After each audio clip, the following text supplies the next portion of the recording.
Washington Governor Bob Ferguson just signed into law the largest tax increase in state history, $9.5 billion. And it's because Democrats spent themselves into a budget crisis, funding all these wish list items and progressive ideas, and really socialism is what it boiled down to. So now we have all these new taxes, increased gas tax, increased business taxes across the board. Life is just getting more expensive, and it's not getting any better in Washington state. So, okay, well, at least they figured out how to balance the budget. It took $9.5 billion in new taxes, but at least the situation is taken care of. Well, it's not, because the state just came out yesterday. Bob Ferguson came out and said, well, we just found out that projected revenue over the next 4 years is going to be $720 million lower than the legislature assumed in its budget. So almost $1 billion more they need to figure out how to make up, which of course they will do with new taxes. But not surprisingly, they're blaming the entire thing on Donald Trump. No personal accountability. No, hey, maybe we shouldn't be funding laser hair removal and boob jobs for transgender prison inmates. This is all Donald Trump's fault. Bob Ferguson said in a statement, while this revenue forecast is disappointing, it is not surprising. We knew that things were unlikely to improve in the near term, especially in light of continued chaos from the Trump administration, including tariffs, which have an outsized negative impact on a trade-dependent state like Washington. It is particularly discouraging given the current efforts by the Trump administration to make draconian cuts to Medicaid, education, and food benefits. If those move forward, it will mean billions of dollars in cuts impacting our most vulnerable residents. The forecast makes it abundantly clear that we as a state cannot replace all of those dollars. My team is still analyzing the information in this forecast. At this time, I don't anticipate calling a special session. However, we're closely monitoring blah, blah, blah, blah, blah, blah, blah. And again, no personal accountability. This is because of fear people have over tariffs from the Trump administration. Meanwhile, Republicans in our state have been warning since 2019, when our revenue forecasts are really good and we had a lot of money coming in, before people lost their ever-loving minds in 2020 and beyond and started pushing for all this socialism and taxpayer-funded policies and wish list items that we didn't need. Republicans were saying, hey, we should save some money just in case, something happens that's unpredictable and then we find ourselves in a budget deficit. Well, two things happened. A global pandemic happened, and so that didn't help. And then on top of that, Democrats in the middle of a global pandemic decided that they were going to take all of the angst around the George Floyd situation and start pushing for the government and taxpayers to foot the bill for a long, long list of asinine things that taxpayers should never have to foot the bill for. So at the time when we could least afford it, during the pandemic, they were spending money on more and more things that the state didn't need. And none of that, there hasn't been a single recognition from Governor Bob Ferguson. It's all about, let's blame Donald Trump because it's convenient for them and because a lot of voters buy it. So they've been able to get away. I mean, he won the governor's mansion off of his TDS because he spent, his time as attorney general suing Donald Trump, and then he became this darling of the left in Washington. So if he could win the governor's office based on his TDS, why can't he avoid any sort of accountability for the budget situation based on his TDS? So that's the route they're going to do. And so he convened all 9 statewide elected officials to come to, all 9 of them, which they're all Democrats. So they had a roundtable meeting yesterday, not to discuss, hey, how can we be more responsible with our budgeting and, really sort of try to tighten our purse strings. No, today I invited all 9 statewide elected officials to come together to discuss how best to protect the people and values of our state from the destructive and chaotic actions of the Trump administration.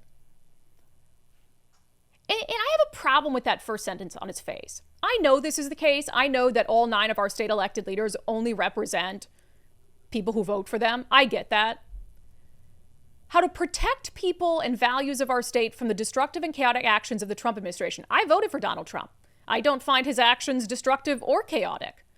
So is that just you admitting you don't work for people like me and you don't work for people like a lot of our viewers and listeners who like what Donald Trump is doing? So now you're going to convene a roundtable of all 9 statewide elected officials so you can all focus the collective efforts of your individual TDS on distracting from your failures and shortcomings? I mean, it's just insane. He said, in today's meeting, we explored strategies for how to best protect core services for Washington communities reliant on federal funding without giving in to the Trump administration's attacks. We also discussed ways to protect our state budget from rising costs and unmet obligations caused by the federal government's disruption of our economy. And we're committed to enhance the coordination of our efforts as we look towards the 2026 legislative session. I mean, it's insane. I can't think of a room that would be more depressing and eye-gouging to be in. Can you imagine? Absolutely insane. You've got what we're supposed to believe are like 9 of the most qualified people to elect the people of Washington state in the same room, and all they can talk about is Orange Man bad. We have all these crises happening in our state. I know I'm beating a dead horse. Sorry, PETA. I know you don't like that phrase, but I mean, we've had so many crises that were bad long before Donald Trump even became president the first time, and that are only getting worse, and they're the same in other blue states as well, because it's not a Donald Trump problem, it's a blue state progressive socialism problem. Yes, we'll talk about New York later on in the show. A lot of lessons we've learned from pushing socialism here in Seattle that we can impart on the people of New York as they maybe elect a socialist to be their next mayor. So all of this is going on. They're wasting time virtue signaling, not just at the state level. Bruce Harrell came out. He's having a press conference at 1 p.m. today. Mayor Harrell and Councilmember Rink, who's the furthest to the left member of the Seattle City Council right now, she's a socialist, absolutely, to announce new effort to support small businesses and address Trump threats to budget. Today, the mayor and the council member will announce a new proposal to support small businesses and add funding to backfill critical human services threatened by the Trump administration and maintain effective ongoing city programs. The city faces a $251 million deficit across all fund balances, with further financial risk stemming from Trump administration threats to federal funding and economic uncertainty. Just 3 months ago, the mayor of Seattle came out, when he wasn't acting like a hopeless socialist and trying to appease to the far left fringe of the Seattle electorate. And remember what he said was the most disastrous thing to happen to Seattle businesses? Seattle's payroll tax. He came out and he said that payroll tax scared tens of thousands of jobs out of the city. And now our projected revenue from that short like $70 million. And that's the truth. That's what's hurting more than anything else Seattle's business climate. But now he's got a progressive challenger, so now he needs to act in line with how the progressives want him to act. So he can't blame tax policy that already is having an absolute negative impact on the business environment, and he's willing to admit that 3 months ago, but the political winds have shifted. So now what's the most politically expedient thing for him to do? Blame Donald Trump. Absolutely insane. I don't know what it's going to take for Seattle voters to wake up. Just before the show today, we were taping an interview with State Representative Michelle Caldier, a Republican, and we were talking about a number of things, but of course this budgetary news had just come out. And we had a conversation, I'll play for you in a moment about it, that to me is like something I really haven't thought of before today. Donald Trump is doing these blue states such a favor right now, because a lot of their complaints around what's happening with federal funding are just threats for the time being. They haven't actually manifested. But as you know, President Donald Trump has basically given some of these blue states who are pursuing insane policies an opportunity to stop pushing those policies and keep their federal funding. And this is a favor to blue state leaders, because the kind of policies that President Donald Trump wants them to stop pushing in return for the gravy train continuing to flow are deeply unpopular policies. They're like 80-20 issues. Things like, hey, don't let boys compete against girls in sports. Hey, don't mutilate young children for the sake of radical gender ideology. Stop doing those things and the money can keep coming in. So for Democrats who know, I still believe the vast majority of Democrats in secret don't support those things, but they're too scared to say so. Isn't this the most wonderful opportunity in the world for them? Because they can blame it on money. They can say, look, we can't risk, cuts to education and Medicaid or whatever it is, because that will hurt so many people. So we don't like it. We really want dudes to beat girls in sports. We really want to keep doing that, but we have no choice. So isn't it the most politically convenient way for them to stop pushing those insane policies that are only causing them nationwide to lose elections? But they won't even. They're just so caught up and so worried about what the far left thinks. I think they should jump at the opportunity. if they're thinking rationally, which clearly they're not, is like, holy smokes, thank God, Donald Trump. Thank God we have this opportunity to stop claiming that we want boys competing against girls when we know that's a stupid idea. So while Representative Michelle Caldeira was in, we asked her about this budgetary situation and the reality that, like, look, they have a choice. They don't have to lose this federal money.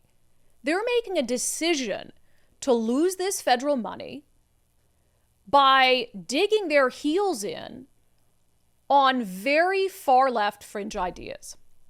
Right now, our state leaders are giving the middle finger to the president. They're literally blaming him for this whole situation. Oh, 100%. Because why on earth would you ever look in the mirror and say that you're the one that's at fault? Mm-hmm. And right now, it's like, we need the federal dollars.